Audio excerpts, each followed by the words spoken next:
Bienvenue sur Droit de la RDC. Une rivalité évidente s'observe entre le ministre de la Justice de la RDC et les magistrats suite aux réformes que celui-ci veut apporter dans le secteur de la justice, déclaré malade par le président de la République. Avocat de son état, celui-ci a du mal à faire accepter ses décisions par les magistrats, qui estiment que celui-ci fait de l'abus de pouvoir et a du mal à comprendre les limites de ses fonctions et responsabilités. Il s'est toujours observé en matière judiciaire un conflit entre les avocats et les magistrats. Ce conflit découle souvent de leur rôle distinct dans le système judiciaire. Les avocats, en tant que défenseurs des intérêts de leurs clients, peuvent parfois contester les décisions ou les méthodes des magistrats. De leur côté, les magistrats chargés de rendre des jugements impartiaux peuvent percevoir certaines actions des avocats comme des tentatives de manipulation ou de pression. Cette dynamique peut créer des tensions, mais elle est aussi essentielle pour garantir un équilibre et une justice équitable. La clé réside dans le respect mutuel et la reconnaissance des rôles complémentaires de chacun. Cependant, les juges se croient souvent au-dessus de la mêlée, oubliant que sans les avocats, il n'y aurait pas de justice à rendre. Contexte.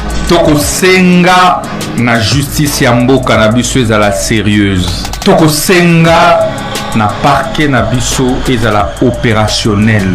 Et non ba théâtre. Cette fois-ci, tosengi na gouverne na mokonzi ya mboka atila biso ministre ya justice moko vertébré. Oya kosimba ba magistrat boy. Partie bango na place na bango. Basala musala na bango. C'est pourquoi il faut des réformes judiciaires courageuses. Opposition républicaine et au Senga au plaider pour la réforme judiciaire courageuse. Na boende to proposer à nos gens. Création et un parquet financier. Et à la terre mélangé na parquet oyo et à la rawana pour na rekotande na ba conflit parcellaire. Soki bayoki que non problème ou ya conflit parcellaire ya na gombe. Wana mona ba nyuso bakomi misubo le roi baibu. Mais l'euro est sérieux, oyo tango bako détourner mbongo ya mboka, mbongo oyo et sengela kiko et demboka mbongo oyo. Il fallait aider population. Bazozo ba mbongo wana ba okimisa mona ba paradis fiscaux. Chaque jour, je recevais les appels. On a saisi les comptes de l'ONACRA. On a saisi les comptes de la RVA. On a saisi ceci. Vous savez ce que je fais? J'ai pris quelques jugements et arrêts uniques, bidons, frauduleux. Je fais arrêter des gens. J'ai identifié l'un des grands d'entre eux, ici, arrêté dans ce bureau. Le monsieur que vous connaissez. Ministre de la Justice, avant la makoki à kopesa mitinde ya kokanga. Injonction, tolokali. Maboende na pesi injonction. Pour être batona basala nini? Bakangama. Que des gens se lèvent. Parce que je sais, ce ne sont pas ces syndicalistes, ces pauvres syndicalistes. Ils sont de bonne foi. Je sais qui est derrière. C'est pas ma tête qu'ils cherchent, ils cherchent la tête du chef de l'État. Et qu'ils sachent que je ne vais pas reculer d'un seul pas. Et la bataille est lancée, la provocation est lancée et nous allons nous battre. Je pense que j'exécute les instructions du chef de l'État et les choses doivent être claires. Nous allons nous battre contre les réseaux mafieux jusqu'au bout. Ça là, c'est la terre de nos enfants. Soki mokonzi ya mboka na biso nyonso peuple lobby justice eza malade. Mais il faut retirer au lit. Donc baya tochuba bango motonga moke. Olanda caprice ya mwana moketo azobela mazoki makisi. Il faut kokanga ye na maboko. Merci. On a dit combien? 527. 1, 2, 3, 4, 5, 6, 7, 8, 9, 10.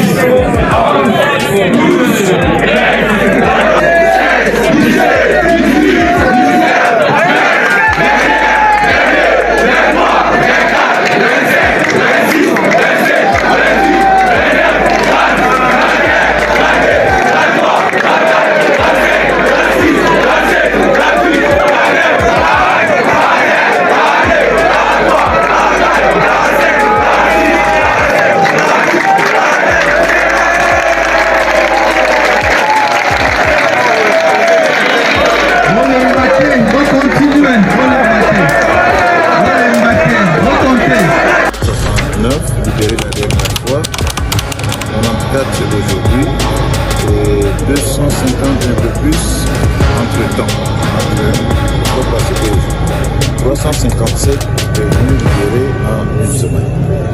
Je suis ravi parce que la commission a donné un plus à ces libérations nécessaires. Je crois que, et comme je l'ai dit, là, ça va continuer. Est-ce que vous avez un chiffre déterminé des congestionner la ligne? Madame, un chiffre déterminé, non, parce que là, je dois alors dire, est-ce que si j'ai un nombre déterminé de gens que je vais arrêter, non? Donc, c'est au cas par cas, et nous éprouvons. Nous avons un peu assoupli les critères pour tâcher de trouver un nombre séquent de façon que nous Donc, est-ce que le reste de la prison de la sera aussi conservé? Je l'ai dit tout à l'heure, madame. Entre jeudi passé et aujourd'hui, vos micros, vos caméras n'étaient pas là. Plus de 250 personnes ont été libérées. Le même travail se fait à l'intérieur du monde. La matature, c'est le ventre de nous, pas le corps. On n'a même pas toujours les caméras là où nous travaillons. Mais sachez que ce travail se fait également à l'intérieur. Quels sont ces cas qui sont libérés par exemple? Les cas libérés, ce sont des cas où les victimes sont des intéressés. Ce sont des cas où les prévenus eux-mêmes se sont amendés. Ce sont des cas où nous pouvons qu'avec leur libération, il y a pas de problème social et de consultation. Différents cas bénins. Au point 3, organisation des États généraux de la justice. Le ministre d'État, ministre de la Justice et garde des Sceaux a informé le Conseil de l'organisation prochaine des États généraux de son secteur sous les thèmes « Pourquoi la justice congolaise est-elle qualifiée de malade ? Quelle thérapie face à cette maladie ?» après ceux tenus en 2015. 9 ans après, sans vouloir remettre en cause les conclusions et recommandations pertinentes de ces assises, il sera question d'évaluer les niveaux de mise en œuvre de celles-ci tout en formulant des actions concrètes au regard de l'état actuel de la justice. Face à ces tristes constats partagés par tous les acteurs, il devient urgent de faire un diagnostic sans complaisance des maux qui rongent notre justice afin de lui administrer une thérapie des chocs à travers des réformes profondes. Conscient du rôle majeur de la justice dans la stabilité des institutions et la consolidation de la paix, car la justice élève une nation, il entend engager un processus de réformes partagé par tous les acteurs à l'issue des États généraux de la justice. Ces États généraux se dérouleront en 2 phases. La première phase consistera en l'organisation préalable des consultations populaires à travers les provinces regroupées en pôles en vue d'impliquer tous les acteurs à la base, ainsi que des travaux en session plénière et en commission spécialisée. Le Conseil a pris acte de cette note d'information. Merci pour l'honneur que vous nous faites en venant nous recevoir ce jour à l'occasion du dépôt des différents textes des lois qui avaient fait l'objet des procédures d'adoption ici à l'Assemblée nationale et au Sénat en 2020 et 2021. Mais dans ce processus était tout simplement interrompu.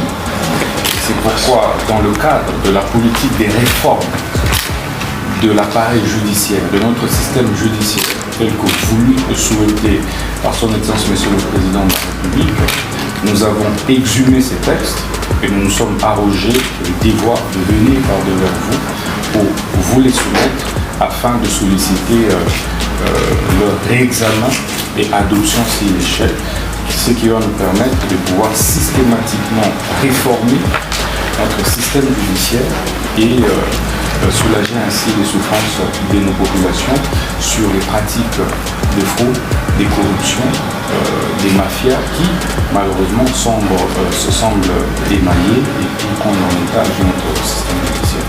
Et donc là, il s'agit de la proposition de loi sur l'organisation, fonctionnement et compétences Au regard de ces quelques vidéos que nous venons de suivre, nous pouvons déjà dire d'emblée que le ministre de la Justice a effectivement tenu des propos tendancieux contre les magistrats et a posé plusieurs actes qui sortent du cadre de ses compétences. Nous en apporterons les preuves et les fondements juridiques dans la deuxième partie de cette vidéo. Nous vous prions de bien vouloir aimer celle-ci et de vous abonner pour ne pas manquer la prochaine.